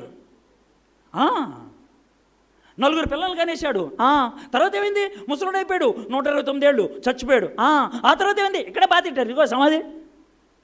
శ్రీనగర్ అనే పట్టణం బయట పురాతనమైన సమాధి ఒకటి కేవ్లో ఉంటుంది. ఆ సమాధిని చూపించి అది యేసయ్య సమాధి అంటారు. అది యేసయ్య సమాధిని పూజ చేసి ప్రార్థన చేసేటువంటి వాళ్ళు, యేసుక్రీస్తు ప్రభువారు దేవుడు కాదు ఒక గొప్ప ప్రవక్త అని చెప్పుకునేవాళ్ళు 80 కోట్ల మంది ఉన్నారు ఈ ప్రపంచంలో. వాళ్ళని అహ్మదీయులు అంటారు. అయితే యేసు ప్రభు తిరిగి లేచాడు అనే ఒక్క అద్భుతాన్ని నమ్మలేక ఎన్ని అద్భుతాలు సృష్టించాడో చూడండి. యేసు ప్రభుని చచ్చిపోయాడో లేదో తెలియడానికి పొడిస్తే ఈటెతో ఆయన పొడిచినప్పుడు ఈటె గుండెకాయకి గుచ్చుకోవాలా, గుండెకాయ బయట ఉన్న ఒక సంచికి గుచ్చుకుంది, దాన్ని పెరికార్డియం అంటారు. నువ్వు చూసావా, పెద్ద ఏదో వాగుతున్నావు అని అనుకోవచ్చు నన్ను. అయితే నేను ఎందుకు చెప్తున్నాను చూడండి, అది పొడిచి బయటికి లాగినప్పుడు నీళ్లు రక్తము బయటకు వచ్చాయని యోహాను సువార్త 19వ అధ్యాయంలో చూస్తాం. అది పెరికార్డియం సంచి కాబట్టి అది ఒక బుడగలాగా ఉంటుంది, బలూన్, దాంట్లో ద్రవం ఉంటుంది నీళ్ళలాగా, దాన్ని పెరికార్డియం ఫ్లూయిడ్ అంటారు. అది గుండెకాయని కాపుదల కోసం పెట్టేది. అయితే ఎప్పుడైనా ఫారెన్సిక్ సైన్స్లో పోస్ట్ మార్టం చేసేప్పుడు ఆ పెరికార్డియంను కోసి దాంట్లో ఉట్టి నీళ్ళే ఉన్నాయా, రక్తపు మొక్కలు ఉన్నాయా అని చూస్తారు. రక్తపు మొక్క ఉంటే కనుక ఇమీడియట్గా ఫారెన్సిక్ సైన్స్లో రిపోర్ట్ రాస్తారు. ఏమన్నా తెలుసా, ఈ వ్యక్తి అయితే హార్ట్ అటాక్ లేకపోతే హార్ట్ ఫెయిల్ అయి చచ్చిపోయాడు. అది రిపోర్ట్. దాన్ని చూసి ఇతను చచ్చిపోయాడురా, పెరికార్డియంలోకి రక్తం వచ్చి పడింది. అయితే మరి దానికి ఏం జవాబు చెప్తారు? ఇవ్వడు. యేసు ప్రభుని కింద నుంచి పైదాకా చుట్టి పడేసి లోన గదిలో పడేస్తే 2 రోజుల తర్వాత ఉక్కిరి బిక్కిరి అవక చావాలి. ఎలా బతికాడు? జవాబు లేదు. కట్టు లోన్ నుంచి ఎలా ఇప్పుకున్నాడు? జవాబు లేదు. చేతిలో 2 చేతులకి 2 5 అంగుళాల మేకలు కొడితే 2 రోజులకి రసి కారుతూ ఉంటుంది. అలాంటప్పుడు 8 మంది మొయ్యాల్సినటువంటి కర్రను, రాయిని ఒకడే ఎలా మార్చాడు? అద్భుతం. చుట్టూ ఉన్న సెక్యూరిటీని ఎలా మాయ చేశాడు? అద్భుతం. శిష్యుల్ని ఏ విధంగా మనసు మార్చేశాడు? అద్భుతం. కాలికి 11 అంగుళాల మేకు దిగింది, మంచులో ఎలా నడిచాడు? అద్భుతం. ఎన్ని అద్భుతాలు నమ్ముతావురా నువ్వు? ఒక దాన్ని తృణీకరించడానికి ఏదైనా సృష్టిస్తారంటానికి ఇదే నిదర్శనం. అయితే వెర్రు వాళ్ళలారా అని తోసిపడేశారు అవతలకి. తర్వాత ఏమైంది? రెండో స్టోరీలోకి వద్దాం. స్టోరీ నెంబర్ 1, కొంతమంది అంగీకరించారు, కొంతమంది వెర్రోళ్ళని తోసిపడేశారు. స్టోరీ నెంబర్ 2 ఇప్పుడు చూద్దాం. 13వ వచనం నుంచి 35వ వచనం దాకా ఉండేటువంటి స్టోరీ అనే మాట ఉపయోగిస్తున్నప్పుడు తప్పుగా అనుకోవద్దు. అంటే రెండో సన్నివేశం అనేది నా ఉద్దేశం. యేసుప్రభువు వారు తిరిగి లేచారు ఆదివారం. అయితే ఈ యెరూషలేము నుంచి 8 మైళ్ళు దూరంలో ఎమ్మై అనేటువంటి ఒక గ్రామం ఉంటుంది. 8 మైళ్ళు సర్వసాధారణంగా 2-2.5 గంటలు నడుస్తారు. ఇద్దరు నడుస్తూ ఉన్నారు. ఒక ఆయన పేరు అయితే ఇక్కడ రాశారు, క్లియఫా అని. ఇంకొక ఆయన పేరు రాయలేదు. కొంతమంది ఏమంటారంటే రెండో పేరు రాయలేదు కాబట్టి అమ్మాయి అయి ఉంటుంది, అది ఈయన భార్య అయి ఉంటుందని కొంతమంది వాదన. కొంతమంది వేరే వాడు వాడి పేరు రాయలేదు అంటారు. ఎవరైతే ఉంది, ఇద్దరు వెళ్తూ ఉన్నారు. వాళ్ళు ఇద్దరు వెళ్తూ వాళ్ళిద్దరూ మాట్లాడుకుంటూ ఉన్నారు. మాట్లాడుకునేది ఎవరి గురించి? యేసే గురించే, డౌట్ లేదు, యేసే గురించే మాట్లాడుకుంటున్నారు. అయితే నెమ్మదిగా యేసే నడుచుకుంటూ వాళ్ళ దగ్గరికి వచ్చాడు. వచ్చి నెమ్మదిగా వాళ్ళతో మాట కలిపి, ఆయన కూడా అటువైపు వెళ్తున్న వాళ్ళలాగా మాట కలిపి, మీరు ఏం మాట్లాడుకుంటున్నారు అని అడిగాడు. నీకేమన్నా పిచ్చా? నువ్వు ఈ ఊరు కొత్త, నువ్వు యెరూషలేము నుంచి వచ్చేవాళ్ళలాగా ఉన్నావు, కనబడటానికి యూదుల్లాగా ఉన్నావు, నీ భాష అయితే చక్కగా అరమేకలాగా ఉన్నది, ఏంటి నువ్వు మాట్లాడుతుంది? నీకు అర్థం కాదా? ఈరోజు పట్నం అంతా కూడా ఆలోచించేది ఒకటే, ఏంటి అని అంటే, ఒక ఆయన వచ్చాడు, అద్భుతమైన జీవితం, చచ్చిపోయిన సహా లేపాడు. ఆ తర్వాత ఏమైంది? ఆయనే మేము రక్షకుడు అనుకున్నాం, ఆయనే మా విమోచకుడు అనుకున్నాం, ఆయనే మమ్మల్ని శ్రమల నుంచి తప్పిస్తాడు అనుకున్నాం, ఆయనే మా పాపాల నుంచి విమోచిస్తాడు అనుకున్నాం. అయితే ఏమైంది? ఆయన ఎరగబాద్ చంపేశారు. అయ్యో అవునా? ఆ తర్వాత ఆయన 3వ దినాన్ని తిరిగి లేచాడని, ఆయన శవం దొరకలేదని, కొంతమంది మా ఆడవాళ్ళు సుగంధ ద్రవ్యాలు పూయడానికి వెళ్తే దేవదూత కనబడ్డాడని చెప్పారు అని మొత్తం స్టోరీ అంతా చెప్పారు. వాళ్ళు ఈ స్టోరీ చెప్పడానికి గంట పట్టింది. ఇల్లు దగ్గరకు వచ్చేసారు. యేసయ్య వాళ్ళతో పాటు నడుచుకుంటూ ఉన్నారు. ఎంత బుద్ధిహీనమైనటువంటి వాళ్ళు అంటే, ఒకసారి నాకు జరిగిన విషయం చెప్తాను, అప్పుడు ఆలోచిద్దాం. నేను ఫ్లైట్కి లేట్ అయిపోతుంది, మొహం కడిగేసుకున్నాను, బట్టలు గిట్ల అన్నీ వేసుకున్నాను, బయట కారు ఆడ కేక్ నొక్కుతున్నాడు, అన్న లేట్ అయిపోతుందని. నేను చాలా సీరియస్గా ఎత్తికేస్తున్నాను. ఏం వెతుకుతున్నా అంటే నా కళ్ళద్దాలు లేకపోతే నాకు ఏం కనబడదు, అందుకనే కళ్ళద్దాలు కావాలి. కళ్ళద్దాలు ఎక్కడ. ఇక నా కూతుర్లు, నా భార్య అంతా ఎత్తుతూ ఉన్నారు. కొద్దిసేపు నాకు నా భార్య నీ మొహానే ఉందా హ్యాన్ అన్నది. అంటే ఆవిడికి నా మీద ఉన్న కోపంతో తిడుతుందేమో అని ఇలా అనుకుంటే అప్పుడు అర్థమైంది నా మొహాన్నే ఉందని. Very serious. కొన్నిసార్లు మన హృదయంలో డిస్కరేజ్మెంట్ ఉన్నప్పుడు, డిస్టర్బెన్స్ ఉన్నప్పుడు ఏదైతే ఎతుకుతున్నామో అది కనబడదు, అది కళ్ళెదురుగానే ఉండొచ్చు. మీలో చాలామంది స్టూడెంట్స్ ఉన్నారు, ఇది మీకు ఎలా వర్తిస్తుందో చెప్తాను. ఎగ్జామ్ హాల్కి వెళ్తారు, చాలా టెన్షన్లో ఉంటుంది. మీరు ముందు రాత్రి చదివిన ఆన్సరే మొదటి మాట గుర్తుకు రాదు. మొదటి మాట, ఒక్క మాట గుర్తు వస్తే చాలు, పేజీ నింపుతా, అదొక్కడే రాదు నాకు, అదొక్కడే రాదు. 1 వర్డ్. ఎవడైనా ఒక్క మాట చెప్తాడేమో అని చూసేవాళ్ళు కూడా ఉంటారు, ఒకవాళ్ళు విశ్వాసి కాకపోతే. అర్థమైందా? Do you understand now? అంటే నీ మైండ్లో లేదని కాదు, నీకు తెలియదని కాదు, ఆ డిస్టర్బెన్స్ అది బోజర్ చేసేసింది, ఫాగీ అయిపోయింది. వీళ్ళ పరిస్థితి అదే. వాళ్ళకున్నటువంటి ఆ డిస్టర్బెన్స్ని బట్టి, డిప్రెషన్ని బట్టి, డిస్కరేజ్ని బట్టి యేసే పక్కకొచ్చి మాట్లాడితే వాళ్ళకి కనబడట్లే యేసయ్య. ఓ మనిషి కనబడుతున్నాడు అంతే, యేసయ్య కనబడట్లేదు. They were not able to see Jesus Christ, they were not able to recognize Jesus Christ. యేసయ్యని వాళ్ళు గుర్తించలేకపోతున్నారు. అయితే 23వ వచనం, కొందరు దేవదూతలు తమ కనబడి ఆయన బ్రతికి ఉన్నాడని చెప్పిరని మాతో చెప్పి మాకు విస్మయము కలిగజేసిరి. మాతో కూడా ఉన్న వారిలో కొందరు సమాధి వద్దకు వెళ్ళి ఆ స్త్రీలు చెప్పినట్లుగా కనుగొనిరు కానీ ఆయనను చూడలేదని ఆయనతో చెప్పి. వీళ్ళకున్నటువంటి ఏకైక బాధ ఏంటి తెలుసా? We did not see the body. శవం కనబడలా. వీళ్ళకి ఎప్పుడు పీస్ఫుల్గా ఉంటుందో తెలుసా? బాడీ కనబడితే. బాడీ కనబడితే ఏం చేసి ఉండేవాళ్ళు సార్? బాడీని పూజ చేసేసి దానికి సుగంధ ద్రవ్యాలు రాసి సమాధేసేసి రోజుకోసారి మొక్కు వచ్చి ఉండేవాళ్ళేమో. మోషే శవాన్ని ఇశ్రాయేలీలకు దొరకనివ్వలేదు దేవుడు. ఎందుకు తెలుసా? దొరికితే దేవుడిని వదిలేసి ఆ బొమ్మనే పూజిస్తూ ఉండేవాళ్ళు, ఆ మోషే శవాన్నే పూజిస్తూ ఉండేవాళ్ళు. వాళ్ళు తెలుసు, ఎందుకంటే ఐగుప్తు దేశంలో ఉన్నారు కదా, శవం పాడవకుండా మమ్మీఫై చేయటం వాళ్ళు చేసిన తర్వాత ఎవడైనా సరే వేల సంవత్సరాలు కుళ్ళిపోకుండా చేయగలరు వాళ్ళు. కాబట్టి మోషే బాడీని కూడా అట్లాగే చేసేసి దాన్ని కాపాడి ఉండేవాడు. అందుకని దేవుడు ఏం చేశా? He did not allow them to have the body. కొన్ని సందర్భాల్లో కొన్ని మనకి అందనివ్వకుండా చేస్తాడు దేవుడు. అందితే అందుకోవాల్సినవి మర్చిపోతాం మనం. శవం దొరికితే మోషే శవంతో ఉండిపోయేవాళ్ళు. యేసుప్రభు డెడ్ బాడీ దొరికితే రిజరెక్షన్ గురించి ఆలోచించేవాళ్ళు కాదు, మెస్సియా గురించి ఆలోచించేవాళ్ళు కాదు. కొన్ని సందర్భాల్లో నువ్వు ఏదైతే ఎతుకుతున్నావో దేవుడు దాన్ని దొరకనివ్వడు. ఎందుకు తెలుసా? అంతకంటే మేలైంది నీకు ఇస్తానికి, అంతకంటే మేలైంది ఇవ్వడానికి.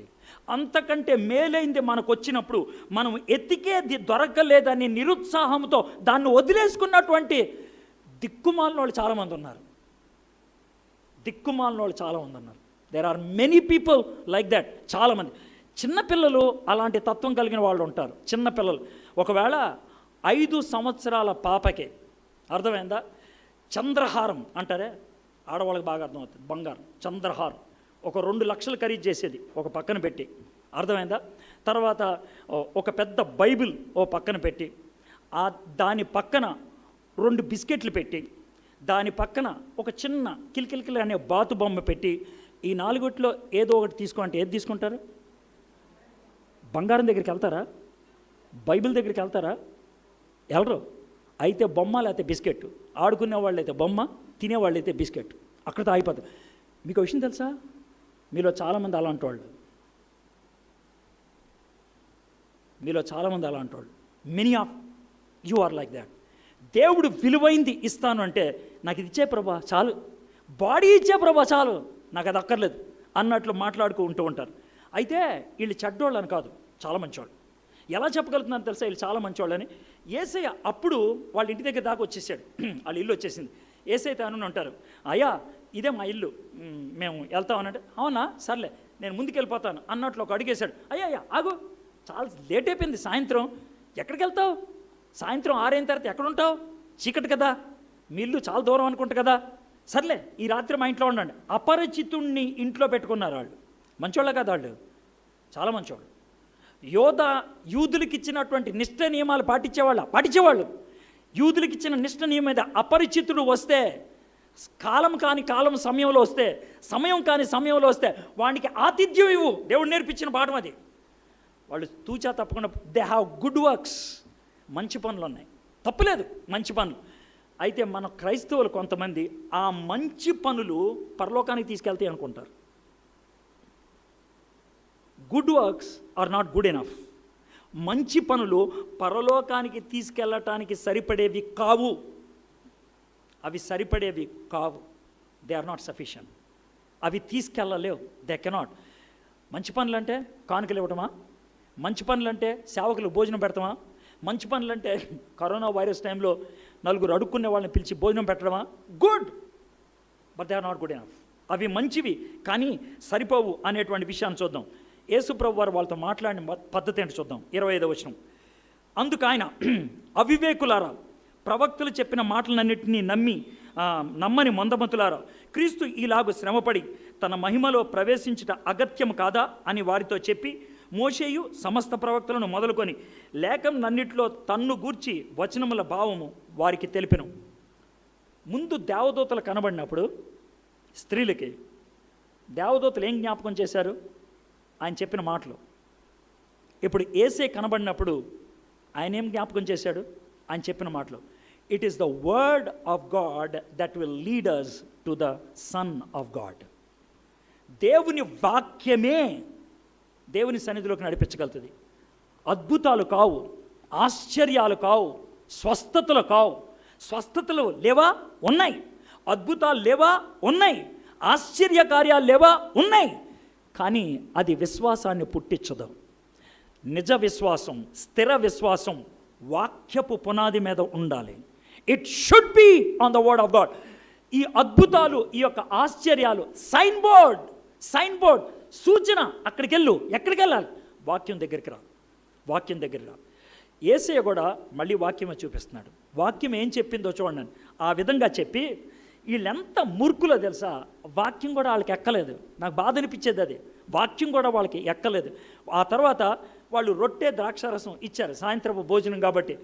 వాళ్ళ పంచి ఇవ్వంగానే సర్వసాధారణంగా ఇంటి యజమానుడు ఎవరైతే ఉంటాడో ఆయన రొట్టెను పైకి లేవనెత్తి కృతజ్ఞతలు చెల్లించి అందరికీ పంచిపెట్టాలి. రొట్టె అక్కడ పెట్టుండి ఉంటారు. ఏసే ఏం చేసి ఉంటాడు దశ, గబక్కని రొట్టెని తీసుకొని ఆయన ఇలా ఇరిచి ఇలా చూపిస్తూ కృతజ్ఞతలు చెప్పుండి ఉంటాడు. అరే హే ఈయనేసయా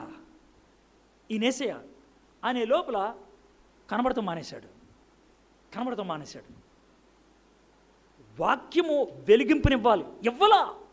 మళ్ళీ అద్భుతమే 32వ వచనం చూడండి. అప్పుడు వారు ఆయన త్రోవలో మనతో మాట్లాడుచు లేఖనములను మనకు బోధించుచున్నప్పుడు మన హృదయము మనలో మండుచుండలేదా అని ఒకరితో ఒకడు చెప్పుకొండ్రి. మండటం. దేవుడు కొంతమంది హృదయాన్ని మండిస్తాడు. మండిస్తాం అంటే ఏంటి తెలుసా? లోన కలత, లోన అలజడి, లోన ఒక పెద్ద యుద్ధం, తలనొప్పి వచ్చేస్తుంది, లేచెళ్ళిపోవాలనిపిస్తుంది, ఉండబుద్ధి కాదు. అదే హృదయంలో మంట అని అంటే. ఆ హృదయంలో మంట అనేది ఎందుకు కలుగుద్దో తెలుసా? ఎసిడిటీని బట్టి కలగదు, లేకపోతే బీపీ పెరిగి నీ యొక్క హార్ట్లో బ్లాక్స్ని బట్టి కలిగేది కాదు. అది పరిశుద్ధాత్ముడు కలిగించేది. It is the work of the Holy Spirit. పరిశుద్ధాత్ముడు నీ మీద ఒక భయంకరమైన ఒత్తిడి తీసుకొస్తూ ఉంటాడు. మే 24వ తారీఖు 1738వ సంవత్సరం జరిగింది. మే 23వ తారీఖున ఆయన ఒక పాస్టర్ గారు, ఇంగ్లాండ్ దేశంలో పాస్టర్ గారు చర్చికి వెళ్ళాడు. సాయంత్రం ఆ రోజు గెస్ట్ స్పీకర్ వచ్చి మాట్లాడాడు. ఆ గెస్ట్ స్పీకర్ మార్టిన్ లూథర్ రోమీలకు రాసిన పత్రిక మీద ఉన్నటువంటి కామెంటరీలో మొదటి అధ్యాయం మీద 16, 17, 18 వచనాల మీద ప్రసంగం చేస్తూ ఆయన ఆ కామెంటరీలో ఉన్నటువంటి 2-3 స్టేట్మెంట్లు చదివి వినిపించాడు. అంతే, ప్రసంగం అయిపోయింది. ఈయన దీవెనిచ్చేశాడు. పాస్టర్ గారు ఇంటికి వెళ్ళిపోయాడు, పడుకున్నాడు. తర్వాత రోజు పొద్దున్నే 4:30కి మెళుకు వచ్చింది. అది సర్వసాధారణంగా లేసే టైం కాదు, ఆయన కొంచెం లేటుగా లేస్తాడు. కానీ ఆ రోజు మాత్రం 4:30కి మెళుకు వచ్చింది. 5 గంటలకి తనకి అప్రయత్నంగా, తనకిష్టం లేకపోయినా బైబిల్ తీసి చదువుకుందా అని పెట్టుకున్నాడు. బయట గార్డెన్ లాగా ఉన్నది, ఆయన చెట్ల మధ్యలో కూర్చున్నాడు, లైట్ మీద పడుతుంది, ఆ చిన్నది దివిటీ లాంటిది. ఆయన వాక్యం చదువుకోవడం మొదలుపెట్టాడు. ఆ టైంలో ఆయన అనేటువంటి మాట, నిన్న చదివి వినిపించినటువంటి మాటలు నా గుండెలో కలతను రేపాయి. నాకేం చేయాలో అర్థం కాలేదు. కూర్చున్నటువంటి వ్యక్తి మోకాళ్ళ మీదకి వెళ్ళిపోయాడు. మోకాళ్ళుండి తలపైకెత్తి ప్రార్థన చేయటం మొదలుపెట్టాడు. నేను అనీతిమంతుణ్ణి, నేను దుర్మార్గుణ్ణి, నేను పాపిని, నన్ను క్షమించు ప్రభా అని చెప్పడం మొదలుపెట్టాడు. తన హృదయం గురించి ఆయన అన్నాడు, my heart has been strangely warmed. నా యొక్క హృదయం విచిత్రమైన పద్ధతిలో వేడిగా అయింది అంటాడు. ఆయన ఎవరో కాదు, జాన్ వెస్లీ. మే 24, 1738 సంవత్సరం. తెలుసు ఆయనకి ఎగ్జాక్ట్గా when the spirit of God convinced him. పరిశుద్ధాత్ముడు తన్ని ఎప్పుడు, ఎక్కడ, ఎలా తన్ని సంధించాడు తెలుసు. నవంబర్ 3వ తారీఖు 1984 సంవత్సరం రాత్రి 9:16 my heart was strangely warmed when God convinced me of my sin. నా పాపాన్ని ఒప్పింప చేసినప్పుడు నేను కూడా అదే విధంగా ప్రార్థన చేశాను. That's how I'm standing here. అందుకనే ఇక్కడ నిలబడ్డాను. మై ఫ్రెండ్స్, దేవుని మాటలు వినబడుతూ ఉన్నప్పుడు మన హృదయంలో చాలా సందర్భాల్లో కలతలు కలిగినప్పుడు, ఇప్పుడు కాదులే నాకు కొన్ని కమిట్మెంట్స్ ఉన్నాయి, ఇప్పుడు కాదులే నాకు ఇంకా వయసు ఉంది, ఇప్పుడు కాదులే నేను ఇంకొంచెం సమస్యలో ఉన్నాను, ఇప్పుడు కాదులే తర్వాత చూద్దామని ఆలోచిస్తే ఆ తర్వాత అనేది మళ్ళీ రాదేమో నీకు. It might not come. ఇది సెకండ్ స్టేజ్. మొదటి స్టేజ్లో ఆడవాళ్ళు నమ్మేశారు, సమాధి తెరుచుంటే. సెకండ్ స్టేజ్లో ఇద్దరు నమ్మేశారు, ఎప్పుడంటే వాళ్ళ కళ్ళు తెరిస్తే. Now will go to the third stage. సరే, ఇది జరిగిపోయింది. ఈ శిష్యులకి ఇప్పుడు దాకా ఏమేమి తెలిసినాయో చూద్దాం. 1, ఆడవాళ్ళు వచ్చి చెప్పారు.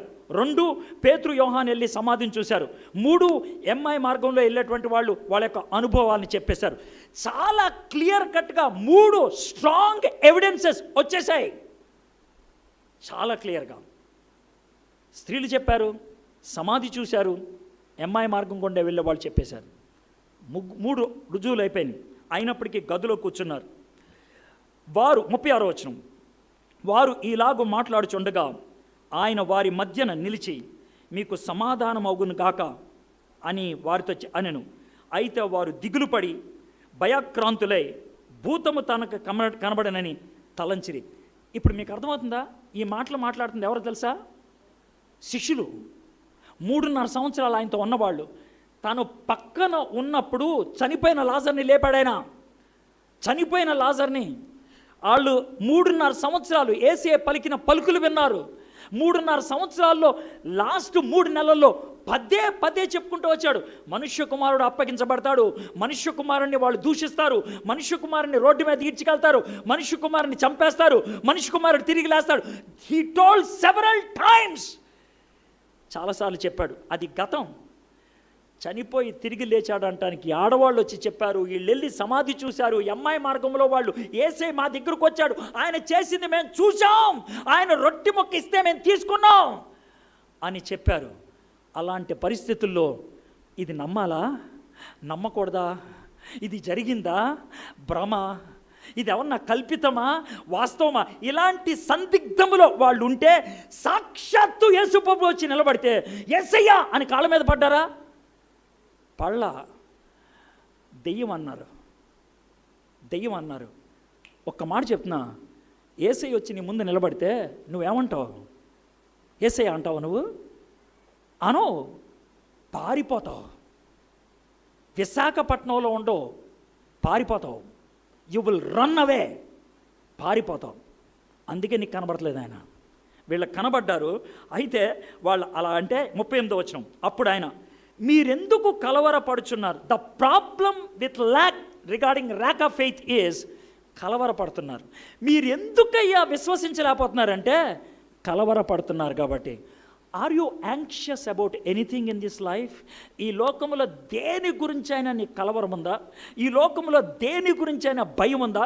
ఈ లోకంలో దేని గురించి అయినా మీకు ఆందోళన ఉందా?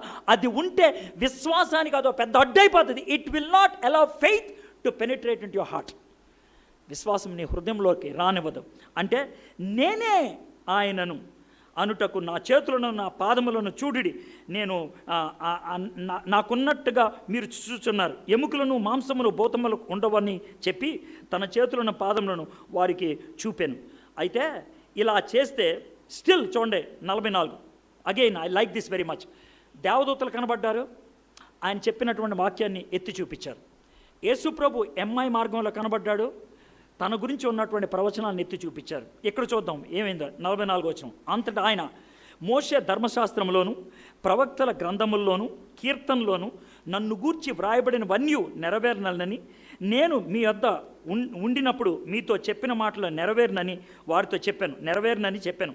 అప్పుడు వారు లేఖనములు గ్రహించినట్లుగా, ఎప్పుడు చూడండి, అప్పుడు వారు లేఖనములు గ్రహించినట్లుగా ఆయన వారి మనసు తెరచి. సమాధి తెరిచింది ఆయనే, కళ్ళు తెరిచింది ఆయనే, మనసు తెరిచింది ఆయనే. సమాధి తెరిస్తే నమ్మిన వాళ్ళు కొంతమంది, కళ్ళు తెరిస్తే నమ్మిన వారు మరికొంతమంది, మనసు తెరిస్తే నమ్మిన వారు మరికొంతమంది. మనసు తెరిచిన తర్వాత కూడా నమ్మటానికి ఇష్టపడకపోతే ఇక ఆయన చేసేదేం లేదు. మై ఫ్రెండ్స్, మనసు తెరవటం అంటే ఏంటి చెప్పమంటారా? చరిత్ర నుంచి రుజువులు ఉన్నాయి, వాక్యము నుంచి సత్యాలు ఉన్నాయి. ఈ రెండు ఉన్న తర్వాత పరిశుద్ధాత్ముడు మన హృదయంలో పనిచేస్తాడు. స్ట్రేంజ్లీ ఫీలింగ్ దట్ వార్మ్నెస్, విచిత్రమైనటువంటి ఆ వేడిని అనుభవించడం. అప్పుడు ప్రభువుని అంగీకరించగలిగినట్లయితే ఇట్స్ ఓకే. ఒకవేళ అంగీకరించకపోతే నాకు చాలా భయం వేస్తుంది, నాకు చాలా బాధ అనిపిస్తుంది, మీరు నరకానికి వెళ్ళిపోతారు. You will go to hell. నరకానికి వెళ్ళిపోతారు. నరకానికి. మప్పి పెట్టడానికి చెప్పట్లేదు, భయపెట్టడానికి చెప్పట్లేదు. సీరియస్గా ఆలోచించండి. ప్రపంచంలో సమస్తాన్ని పెంటగా ఎంచుకుంటున్నాను అన్నాడు పౌలు ఒక్క పునరుద్ధాన శక్తి కోసం. ఆ పునరుద్ధాన శక్తి నీ జీవితంలోకి వస్తే సమస్తం మారిపోతుంది. పునరుద్ధాన శక్తి వస్తే ఏమవుతుందో చూద్దాం. 4 వర్సెస్ చదువుతాను, 4 వర్డ్స్ నేర్పిస్తాను.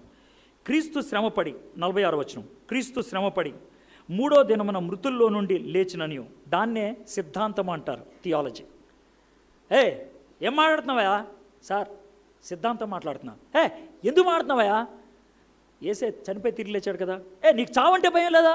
లేదయా. ఎందుకని? యేసుప్రభు చనిపోయి తిరిగి లేచాడుగా. That is my launching pad. సిద్ధాంతం అది నా పునాది, అది నా స్టేజ్, అది నా బేస్. క్రీస్తు చనిపోయి తిరిగి లేచాడు, సిద్ధాంతం. 46వ వచనం సిద్ధాంతం. 47వ వచనం, యెరూషలేము మొదలుకొని సమస్త జనములలో ఆయన పేరట మారు మనసు పాపక్షమాపణ ప్రకటించబడినని వ్రాయబడి ఉన్నది. సువార్త. ఆ సిద్ధాంతం నా జీవితానికి సువార్త అయింది. ఆ సిద్ధాంతం నా సమస్యకు పరిష్కారమైంది. ఆ సిద్ధాంతం నా ప్రశ్నకు జవాబైంది. ఆ సిద్ధాంతం నా గందరగోళానికి సమాధానం ఇచ్చింది. That is my gospel.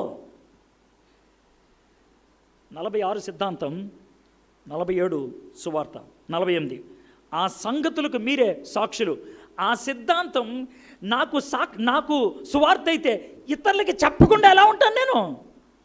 అది నా సాక్ష్యం, అది నా సాక్ష్యం. ఎంత బ్యూటిఫుల్ ఆర్గనైజ్గా ఉంచండి. 49 ఇదిగో నా తండ్రి వాగ్దానం చేసినది మీ మీదకు పంపుచున్నాను, మీరు పైనుండి శక్తి పొందు వరకు పట్టణంలో నిలిచి ఉండుడని వారితో చెప్పాను. సిద్ధాంతము ఆయన ఇచ్చాడు, మరణ పునరుద్ధారాల ద్వారా. సువార్త ఆయన ఇచ్చాడు, పాపం నుంచి క్షమాపణ. సాక్షిగా ఉండటానికి ఆయన నింపుచుకున్నాడు. నేను చెప్పిన సాక్ష్యం పని చేయడానికి శక్తిని ఆయనే ఇస్తాడు. 4 వర్సెస్, 4 కాన్సెప్ట్స్.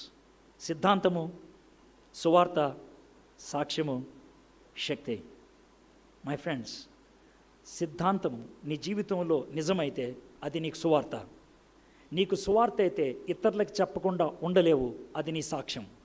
నువ్వు సాక్ష్యం చెప్పినప్పుడు ఆ సాక్ష్యాన్ని ఒప్పింపచేసేది పరిశుద్ధాత్ముడు. ఓ చిన్న సంఘటన చెప్పి నేను ముగిస్తాను. లాస్ట్ ఇయర్ ఇదే టైంలో జరిగినటువంటి విషయం.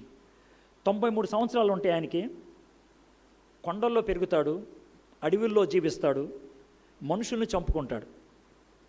అతను చచ్చిపోయాడు, 93 ఏళ్ళు. కొద్దిగా మిషనరీ పరిచర్య అంటే అవగాహన ఉన్నటువంటి వాళ్ళు, మిషనరీ జీవితాలు చదివేటువంటి వాళ్ళు ప్రతి ఒక్కళ్ళు ఆయన చనిపోయిన రోజు ఆయన గురించి ఆలోచించారు. ఆయన పేరు మన్కాయే. సౌత్ అమెరికాలో ఒక కొండ జాతి మనిషి, ముసలోడు చచ్చిపోయాడు. ఎందుకు సార్ ఆయన గురించి ఆలోచించారు? ఇప్పుడు నేను స్టోరీ చెప్పనాను. 1953 సంవత్సరంలో జిమ్ ఎలియట్, నాట్ సెయింట్, ఇంకొక 3 మిత్రులు అమెరికా దేశం నుంచి దక్షిణ అమెరికాలో ఈక్వెడార్ అనేటువంటి దేశంలో అక్వా అనే జనజాతుల మధ్యన పరిచయం చేయడానికి వెళ్ళారు. అయితే 6 నెలలు పట్టింది కొన్ని మాటలు నేర్చుకోవడానికి. ఆ 6 నెలల్లో మాటలు నేర్చుకొని ఇప్పుడు మనం వాళ్ళ దగ్గరికి వెళ్దాం అనుకొని వాళ్ళు వెళ్ళారు. కొంచెం ప్రేమిస్తారు, స్వీకరిస్తారు అని. కానీ మొదటి ట్రిప్లోనే వాళ్ళు వెనక్కి రాలేదు, చచ్చిపోయారు వాళ్ళు. అతి పెద్దోడు 29 సంవత్సరాలు, అతి చిన్నోడు 27 సంవత్సరాలు. 5 యవ్వనస్తులు చచ్చిపోయారు. ఈ 5 కూడా పెళ్ళయింది. 5 భార్యలు భర్తల కోసం ఎత్తుక్కుంటూ వెళ్ళి ఏదో మొక్కలు దొరికినాయి, వాళ్ళ భర్తల యొక్క కాళ్ళు కానీ చేతులు కానీ ఏదో దొరికినాయి, అవి పాతి పెట్టేసుకొని వచ్చేసారు. అయిపోయింది. అయితే ఆ 5 ఒక ఆయన పేరు నాట్ సెయింట్ పైలట్, చాపర్ నడిపించేవాడు. ఆయన అక్క పేరు రేచల్ సెయింట్. ఈక్వెడార్ అనే దేశానికి 2 దేశాల అవతల పెరూ అనే దేశం ఉంది. ఆ దేశంలో మిషనరీగా పనిచేస్తుంది. తమ్ముణ్ణి ఈ జనజాతులు వాళ్ళు చంపేశారు అనే విషయం తెలియగానే ఆమె బాగా ప్రార్థన చేసింది. తాను చేసిన ప్రార్థనకి, దేవుడు తనలో పెట్టిన భారానికి తన మిషన్ ఏజెన్సీ చర్చ్ వాళ్ళకి అడిగింది, సార్ మీరు అనుమతిస్తే తమ్ముణ్ణి ఎవరైతే చంపేశారో వాళ్ళ దగ్గరికి వెళ్ళి నేను సువార్త చెప్తానండి. అమ్మా మీ అన్నయ్యనే చంపుకు తినేశారమ్మా, నువ్వు ఆడదానివి. లేదండి, దేవుడు నాలో భారం కలిగిస్తున్నాడు, చచ్చిపోయిన పర్లేదు, నేను అక్కడికి వెళ్తాను అని అంటే అనుమతించారు. అయితే రేచల్ సెయింట్ అమ్మాయి పేరు. వెళ్తా ఉన్నప్పుడు ఎలిజబెత్ ఎలియట్, జిమ్ ఎలియట్ ఇంకొక మిషనరీని తినేశారుగా, అతని భార్య నేను కూడా వస్తానంది. వాళ్ళిద్దరూ వెళ్ళారు. 2 సంవత్సరాల్లో ఆ అక్వా జనజాతుల మధ్యన ఒక చిన్న సంఘాన్ని స్థాపించారు. నాట్ సెయింట్ చచ్చిపోకముందు ఒక కొడుకు పుట్టాడు, అతని పేరు స్టీవ్ సెయింట్. ఆ కొడుకు ఇప్పుడు 9 ఏళ్ళు వచ్చాయి. ఆంటీని అడిగాడు, ఆంటీ డాడీ సమాధి ఒకసారి చూడాలందంటే స్టీవ్ సెయింట్ని తీసుకెళ్ళింది, వాళ్ళ మధ్యకి తీసుకెళ్ళి చూపించింది. ఆ బాబుకి ఆ ప్లేస్ అంతా నచ్చింది. కొన్ని రోజులు ఉంటానన్నాడు, ఉన్నాడు. అయితే ఆంటీ నేను ఇక్కడ ఉండొచ్చా అని అంది. ఉండు, కానీ ఒక్క షరతు మీద. ఏంటి ఆంటీ అన్నాడు, డాడీ ఎలా చనిపోయాడు, ఎవరు చంపేశారు, ఎందుకు చచ్చిపోయాడు అని ఎవరిని అడగకూడదు, అలా అంటేనే ఇక్కడ ఉంచుతానన్నది. సరే అని అన్నది. స్టీవ్ సెయింట్ అక్కడ ఉండిపోయాడు. 14 ఏళ్ళకి మారుమనసు పొందాడు. డాడీని ఎక్కడైతే పాతి పెట్టారో అక్కడే ఒక చిన్న నది ఉంది, అక్కడ బాప్తీసం తీసుకున్నాడు. ఇంకొక 5 ఏళ్ళు నడిచింది అక్కడే. 19 ఏళ్ళకి రేచల్ సెయింట్ చచ్చిపోయింది. అంటే స్టీవ్ సెయింట్కి 19 ఏళ్ళు ఉన్నప్పుడు ఆంటీ చచ్చిపోయింది. అప్పుడు అక్కడున్న వాళ్ళందరూ అన్నారు, స్టీవ్ నువ్వు మా మధ్యన పాస్టర్గా ఉండవా, దేవుని వాక్యం బోధించవా అని. స్టీవ్ సెయింట్ వాళ్ళ మధ్యన ఉన్నాడు. 2 ఇయర్స్ అయిపోయింది, 21 ఏళ్ళు వచ్చినాయి. స్టీవ్ సెయింట్కి ఒకరోజు ఒక చిన్న భారం కలిగింది. తాను ఎప్పుడు ఆ చర్చిలో ఒక అతని ఎల్డర్గా పనిచేస్తాడు. అతన్ని వచ్చినప్పటి నుంచి డాడీ అని పిలవమన్నాడు. అతన్ని పిలవమన్నాడు కదా అని పిలిచేస్తా ఉన్నాడు. అతను ఇతన్ని స్టీవ్ని కొడుకుని చూసినట్లు చూస్తాడు. ఆ డాడీ పక్కన ఉన్నప్పుడు అతన్ని మీద భుజం మీద చెయ్యేసి, డాడీ నేను ఒక్క ప్రశ్న అడుగుతాను, మీరు ఏమనుకోకుండా జవాబు చెప్తానంటే, చెప్పమ్మా, నువ్వు ఎప్పుడు అడిగినా నేనేం అనలేదు కదా, చెప్పు. డాడీ మా డాడీని ఎవరు చంపేశారో, ఎందుకు చంపేశారో, ఎలా చంపేశారో చెప్పరా అని అన్నాడు. ఆ పక్కన వ్యక్తి బోరు నడుస్తున్నారు. డాడీ నాకు అస్సలు కోపం ఉండదు, వాళ్ళు ఎవరైనా సరే క్రీస్తు ప్రేమను బట్టి క్షమించేస్తాను, ప్లీజ్ నా హార్ట్లో పెట్టుకొని నేను ఊరిని తెలుసుకోవాలని, అంతే, అంతకంటే ఇంకేం లేదు అని అంటే గట్టి కౌగులించుకొని చెవులో చెప్తున్నాడు, నేనే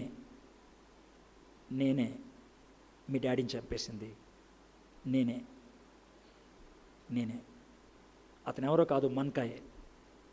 డాడీని చంపినటువంటి వ్యక్తి మారు మనసు పొంది కొడుకు వచ్చినప్పుడు ఆ కొడుకు తండ్రిని చంపింది నేనే అని తండ్రిగా ఉండటానికి నిర్ణయించుకున్నాడు. అసలు మూవింగ్ స్టోరీ అంటే ఇదే. లాస్ట్ ఇయర్ ఏప్రిల్లో మన్కాయ చచ్చిపోయాడు. నవంబర్లో 2019 నవంబర్లో మన్కాయ్ స్టీవ్ సెయింట్ని ఒక రిక్వెస్ట్ చేశాడు, స్టీవ్ నేను చచ్చిపోయేటట్టున్నాను, నీ కుటుంబం అంతా కలిసి ఒకసారి నా దగ్గరకు వస్తారా అని. మొత్తం 36 మందిని తీసుకొని దక్షిణ అమెరికా వెళ్ళాడు స్టీవ్ సెయింట్. వాళ్ళ కొడుకులు, కూతుర్లు, కోడళ్ళు, అల్లుళ్ళు, మనవళ్ళు, ముని మనవళ్ళు, మనవరాళ్ళు అందరూ కలిసి 36 మంది వెళ్ళారు. ఆ రోజు ఆదివారం అక్కడికి వెళ్ళిన తర్వాత ఆరాధన కార్యక్రమం జరుగుతుంది. మన్కాయే కార్యక్రమాన్ని నడిపించాడు, వాక్యాన్ని బోధించాడు. ఇప్పుడు బల్ల కార్యక్రమం జరుగుతుంది. బల్ల కార్యక్రమంలో స్టీవ్ సెయింట్ చాలా ముసలోడు కాబట్టి వీల్ చైర్లో కూర్చొని ఉన్నాడు వెనకాల. అందరూ ముందున్నారు. ఆయన రొట్టి పైకెత్తాడు, దీవించాడు, ఆశీర్వదించాడు, రొట్టి పంచి పెట్టాలి. స్టీవ్ అనుకుంటున్నాడు నేను వెనకాల ఉన్నాను కదా, చివరిలో నా దగ్గరకు వస్తాడని. కానీ మన్కాయ ఆ పని చేయలేదు. అందరినీ వదిలేసి మధ్యలో నడుచుకుంటూ వెనక్కి వెళ్ళిపోయాయి. మొట్టమొదట స్టీవ్ చేతిలో రొట్టె ముక్క పెట్టాడు. ఆ రొట్టె ముక్క తన చేతుల్లో పెడుతున్నప్పుడు మన్కాయ ముఖం చూసి డాడీ గుర్తొచ్చాడు. ఈ డాడీ కనబడుతున్నాడు. ఇద్దరు డాడీ పైన ఉన్నటువంటి పై డాడీ గుర్తొచ్చాడు. ఆ యొక్క మిశ్రితమైనటువంటి ఆలోచనలో ఆ రొట్టెను ఇలా పట్టుకొని, నా తండ్రిని చంపినటువంటి వ్యక్తిని నేను తండ్రి అని పిలవగలుగుతున్నానంటే ఆ తండ్రి ప్రేమ ఒక్కటే కారణం. నా తండ్రి పరలోకపు తండ్రి దగ్గర ఉన్నాడు కాబట్టి నాకు కోపం లేదు. ఈ రొట్టెను నేను స్వీకరిస్తున్నప్పుడు ఆయన పునరుద్ధాన శక్తిని నేను అంగీకరిస్తున్నాను. My friends, do you have that power of resurrection in your life? ఒకవేళ లేదు అని అంటే ఒకసారి ఆలోచించండి. తలంచండి, కళ్ళు మూసుకోండి, చిన్న ప్రార్థన చేసుకుందాం. ప్రపంచంలో అతి శక్తివంతమైంది పునరుద్ధాన శక్తి. ప్రపంచానికి కావాల్సింది అది ఒక్కటే. ప్రపంచాన్ని అంతమొందించేది మరణం. ప్రపంచంలో ఎవరి చరిత్ర అయినా ముగిసేది మరణంతో. అయితే పునరుద్ధానం ఉంటే చరిత్ర ఆగిపోదు, జీవితం ముగిసిపోదు. ఆ పునరుద్ధానం నీ జీవితంలో ఉందా? ఆ శక్తిని అనుభవించడం మొదలుపెట్టావా? ఒకవేళ లేకపోతే ఎవిడెన్స్ లేదా?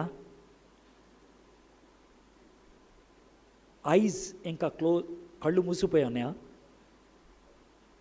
నీ హృదయం ఇంకా తెరవబడలేదా? దేవుడు ప్రతి అడ్డు తొలగించడానికి ఇష్టపడుతున్నాడు. నువ్వు అంగీకరించడానికి సంసిద్ధమైతే, are you ready? Would you like to invite Jesus Christ into your heart? యేసుని నీ హృదయంలో స్వీకరిస్తావా? Would you like to experience the power of resurrection in your life? పునరుద్ధాన శక్తిని జీవితంలో ఈనాటి నుంచి చచ్చిపోయేదాకా అనుభవించాలని ఇష్టపడుతున్నావా? ప్రభుతో చెప్పు, మా దేవా, మా ప్రభువా, మా పాపాల నిమిత్తం సిలువ మీద క్రయధనం చెల్లిస్తూ చనిపోయారు. మాకు శక్తిని ప్రసాదించడానికి, నిత్య జీవాన్ని అనుగ్రహించడానికి, పరలోకమానికి మార్గం సరళం చేయడానికి మరణంపై విజయాన్ని సాధించారు. నిన్నెవరైతే అంగీకరిస్తారో, నీ చెయ్యి ఎవరైతే పట్టుకుంటారో, నీతో ఎవరైతే స్నేహం కలిగి ఉంటారో, వాళ్ళని తండ్రితో పాటు నీతో పాటు కూర్చోబెట్టుకోవడానికి ఇష్టపడుతున్నావు. ఇక్కడ కూర్చున్న వాళ్ళు ఎవరైనా, ప్రభా, ఇప్పటిదాకా నిన్ను అంగీకరించలేదేమో, పునరుద్ధాన శక్తిని అంగీకరించలేదేమో, ఈ క్షణాన్ని అంగీకరించడానికి ఒక కృప చూపించండి. Let every individual who watch this message experience the power of resurrection in their lives. In Jesus' name we pray. Amen.